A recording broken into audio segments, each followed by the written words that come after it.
हम मूवी के पहले सीन में देखते हैं कि कुछ प्रोटेस्टर्स वीज़ा ऑफिस के बाहर एहतजाज कर रहे होते हैं और वीज़ा ऑफिस के अंदर एहलकार ये डिसाइड करते हैं कि हमें फ़ौरन यहाँ से चले जाना चाहिए। और कुछ साथी ये कहते हैं कि हम ईरानियन पुलिस का इंतज़ार नहीं कर सकते हैं। इनमें से एक शख्स कहता है कि अगर पुलिस वक्त पर ना आई या आर्मी ना आई तो ये एहतजाज करने वाले लोग अंदर आ सकते हैं और हमें नुकसान पहुँचा सकते हैं।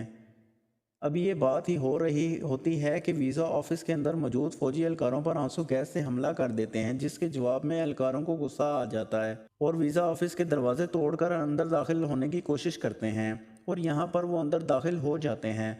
अमेरिकन वीज़ा ऑफिस अपने डॉक्यूमेंट्स को बचाने के लिए तमाम डॉक्यूमेंट्स को ज़ाया कर देता है ताकि इसका कोई फ़ायदा ना उठाया जा सके, क्योंकि तमाम एहलकार ऑफिस के अंदर दाखिल हो जाते हैं और यहाँ पर एक औरत अपने सीनियर्स को फ़ोन पर रिपोर्ट करती है कि वो सब अंदर दाखिल हो चुके हैं और वो हमारे सामने हैं।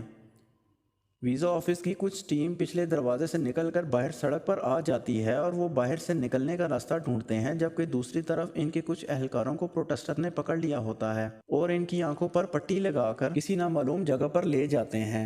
इस सीन में सीनियर डिस्कस करते हुए नजर आते हैं कि इनको लोगों को कैसे छुड़वाएं। इसके लिए मोस्ट सीनियर ऑफिसर्स कहते हैं कि मैं प्रेसिडेंट से बात करता हूं और इसका कोई हल निकालता हूं। यहाँ पर हमारे मेन हीरो बेन एफ्लेक को कॉल आती है कि इसको ऑफिस में बुलाया जाता है और वो ऑफिस में दाखिल होता है। इस मूवी में बेन एफ्लेक का नाम टोनी होता है। यहाँ पर एक मीटिंग होती है जिसमें ये बताया जाता है कि टोनी ने बहुत से खुफिया ऑपरेशन कर रखे हैं। जब मुख्तलिफ ऑपरेशंस को डिस्कस किया जाता है तो इसमें एक ऑप्शन ये सामने आती है कि हम इनको साइकिल प्रोवाइड कर दें और वो साइकिल्स पर आ जाएं, लेकिन टोनी बताता है कि वहाँ पर बहुत तेज़ बर्फ़बारी है और उनके लिए एक एयरपोर्ट ही वाहिद रास्ता है।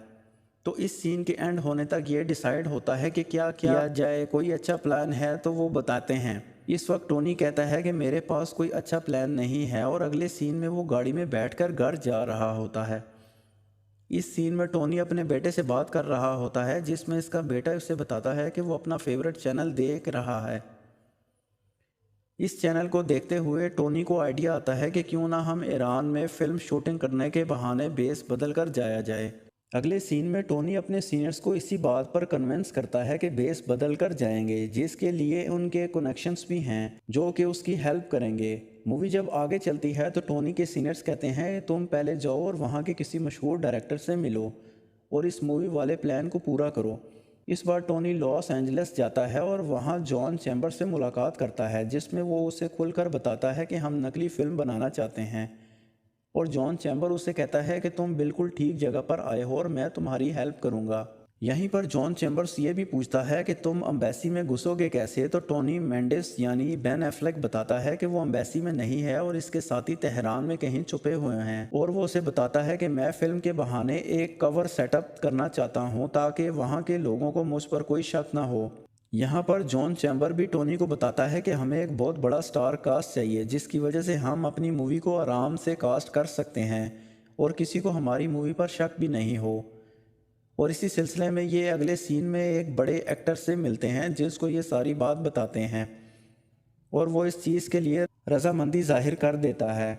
अच्छी स्टोरी की तलाश में मुख्तलिफ स्क्रिप्ट के दौरान टोनी आर्गो नामी एक स्क्रिप्ट पसंद करता है जो कि एक सैफी मूवी स्क्रिप्ट होता है। टोनी बताता है कि हमने पोस्टर बना लिया है, स्क्रिप्ट रेडी है, पर यह काफ़ी नहीं, हमें कुछ ऐसा करना है कि सब कुछ असली लगे और किसी को भी ज़रा भी शक ना हो।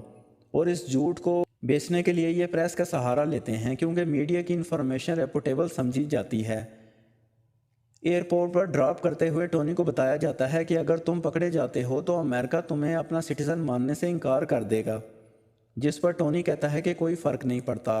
अब टोनी ईरान पहुंच जाता है जहां ऑफिसर्स पूछता है कि आपका यहां आने का मकसद क्या है, जिसके जवाब में टोनी बताता है फिल्म प्रोडक्शन, जिस पर ऑफिसर्स को शक हो जाता है पर वो टोनी की ईरान एंट्री एक्सेप्ट कर लेता है। इस सीन में टोनी कैनेडियन एम्बेसी में मौजूद अमेरिकन से मिलता है जिनको वो अमेरिका आया होता है। ये सब कैनेडियन एम्बेसी में छुपे होते हैं। टोनी इन्हें फेक आइडेंटिटीज और स्क्रिप्ट देता है और बताता है कि हम एयरपोर्ट से वापस जाएंगे, जिस पर सब परेशान हो जाते हैं कि ये करना इतना आसान नहीं होगा, लेकिन टोनी भरोसा दिलाता है।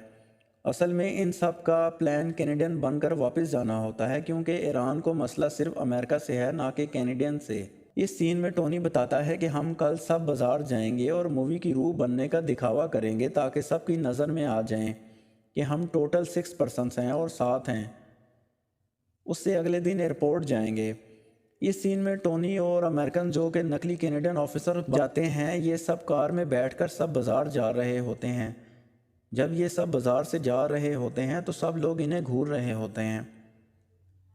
اس سین میں ٹونی کو امریکہ سے فون آتا ہے کہ سارا پلان بدل چکا ہے اور ہم ان سب کو نکالنے کے لیے فوجی آپریشن کریں گے، جس پر ٹونی اعتراض کرتا ہے اور کہتا ہے کہ میری تمام تیاری مکمل ہے، اور وہ آرڈر فالو کرنے سے انکار کر دیتا ہے کیونکہ اگر آرمی آپریشن کا انتظار کیا تو تب تک ان سب کی جان کو خطرہ لاحق آ سکتا ہے۔ اگلے دن یہ سب ایئرپورٹ کے لیے نکل جاتے ہیں۔ ایئرپورٹ کے اندر پہنچتے ہی ان کا روٹین پیسنجر ریکارڈ چیک ہوتا ہے، جو کہ سب ٹھیک آ رہا ہوتا ہے کیونکہ اس کی تیاری پہلے سے ہی کی جا چکی تھی۔ اس آفیسرز کو ان پر شک ہوتا ہے، پر کافی انویسٹیگیشن اور ویریفیکیشن کے بعد ان سب کو جانے دیتا ہے، لیکن مسئلہ تب آتا ہے جب ایران آرمی کو ثبوت مل جاتے ہیں کہ یہ لوگ کینیڈین نہیں بلکہ امریکنز ہیں۔ ثبوت وہی ہوتے ہیں جو امریکہ نے پھاڑ دیے ہوتے ہیں جب احتجاج ہو رہا تھا ان کی ایمبیسی پر، لیکن ایرانیین ان سب کو کاغذوں کو جوڑ لیتے ہیں، جس کی وجہ سے انہیں پتہ چلتا ہے کہ یہ امریکنز ہیں۔ یہ انہیں پکڑنے کی کوشش کرتے ہیں لیکن تب تک دیر ہو جاتی ہے۔ یہ سب پلین میں بیٹھ چکے ہوتے ہیں، یہ پلین کا پیچھا کرتے ہیں، لیکن جہاز ٹیک آف کر لیتا ہے اور سب امریکن خوشی میں گلے ملتے ہیں اور انجوائے کرتے ہیں، اور یہاں ٹونی کا مشن مکمل ہو جاتا ہے۔